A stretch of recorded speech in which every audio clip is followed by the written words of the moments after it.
শর্টকাটে কিভাবে মাছ রান্না করতে পারেন সেটাই আজকে ভিডিওতে দেখাবো। আসসালামু আলাইকুম এভরিওয়ান, কেমন আছেন সবাই? আপনাদের দয়া আমরাও ভালো আছি। তো আমাদের আজকে রেসিপি হচ্ছে খুব সহজেই মাছ রান্না করা। তো মাছগুলো আমি আগেই ধুয়ে পরিষ্কার করে নিয়েছি। যে আমার অনেকগুলো মাছ, এগুলো কেটে দিয়ে পরিষ্কার করতে বেশ খানিকটা সময় লাগছে।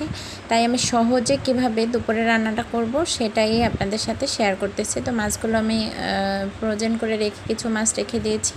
তো আমি এখানে দিয়ে দিচ্ছি পেঁয়াজ কুচি, দিয়ে দেবো কাঁচামরিচ কুচি, দিয়ে দিব 2টা টমেটো কুচি করে, এখানে দিয়ে দেবো স্বাদ মতো লবণ, হলুদ পরিমাণ মতো, মরিচের গুঁড়া অল্প দিব কেননা এখানে কাঁচামরিচ ইউজ করেছি, দিয়েছি ধনিয়ার গুঁড়া, দিয়ে আমি ভালোভাবে হাতে একটু মাখিয়ে নেব মাছটা। হাতে একটু মাখিয়ে নিলে এখানে মশলা দেওয়া হয়েছে, আদা বাটা, রসুন বাটা দেওয়া হয়েছে। তো সব কিছু দিয়ে আমি ভালোভাবে হাতে মাখিয়ে নিচ্ছি মাছটাকে। মাখিয়ে আমি হাতটা ধুয়ে একটু পানি এখানে দিয়ে দিচ্ছি, বা অল্প একটু পানি এখানে অ্যাড করে দিচ্ছি। এই মাছ হতে, পাবদা মাছ হতে তো বেশিক্ষণ সময় লাগে না, যার জন্য অল্প একটু পানি দিয়ে এখন আমি তলটা দিয়ে দিচ্ছি, দিয়ে চুলায় বসিয়ে দিচ্ছি। দেখতেই পাচ্ছেন, এই তো আমার মাছ একবারে ভাপ চলে আসবে এরকম একটা অবস্থা। কত সুন্দর একটা কালার আসছে দেখতেই পাচ্ছেন। তো মাছটা তো একবারে হওয়ার পথে।